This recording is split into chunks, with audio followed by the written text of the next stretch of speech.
This latest report made factual and legal findings in relation to the attack by Hamas on October 7th and Israel's military operation in the occupied Palestinian territories,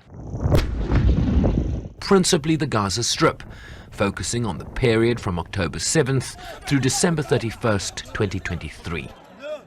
We conclude that Israeli authorities are responsible for war crimes, crimes against humanity and violations of international humanitarian and human rights law, including extermination, intentionally directing attacks against civilians and civilian objects, murder or willful killing, using starvation as a method of war, forcible transfer, gender persecution targeting Palestinian men and boys, sexual and gender-based violence amounting to torture, and cruel or inhuman treatment. Israel's total siege of the Gaza Strip has weaponized the provision of life-sustaining necessities for strategic and political gains, including through cutting off supplies of water, food, electricity, fuel, and other essential supplies, including humanitarian assistance. The Commission also made findings against Hamas and other Palestinian armed groups.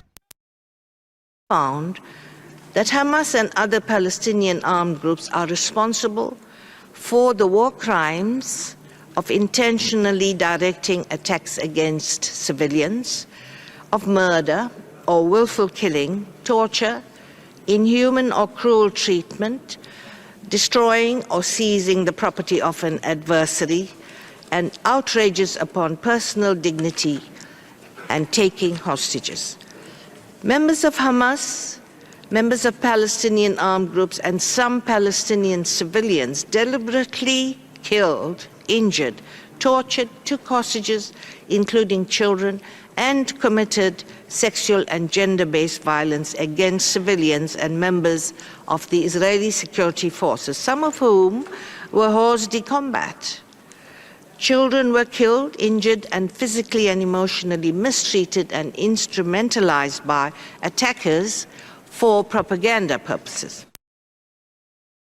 Present the UN's first in-depth investigation of the events that took place on and since October 7th last year, and their findings are based on interviews with victims and witnesses conducted remotely during visits to Turkey and Egypt, thousands of open-source items verified through forensic analysis, hundreds of submissions, satellite imagery, and forensic medical reports. The Commission also found that Israel obstructed their investigations and prevented its access to both Israel and the occupied Palestinian territories. The Commission also found that the immense number of civilian casualties in Gaza and the widespread destruction of civilian objects and infrastructure were the inevitable result of an intentional strategy to cause maximum damage, disregarding legal obligations of distinction and proportionality, and further called for an immediate, full and complete ceasefire in Gaza.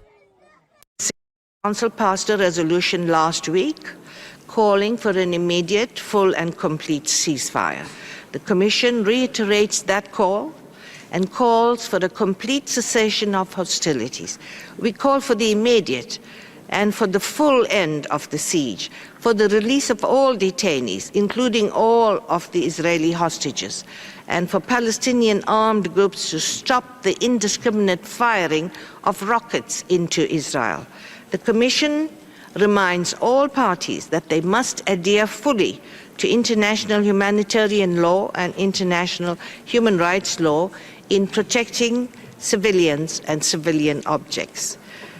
The attacks against UN agencies and humanitarian actors must stop. This Commission will continue its investigations into all crimes under international law with the aim of achieving justice and accountability.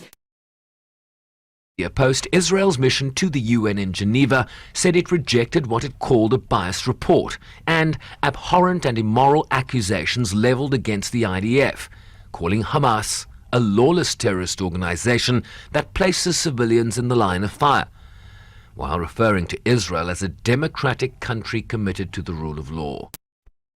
Sherwin Ricebees, SABC News, New York.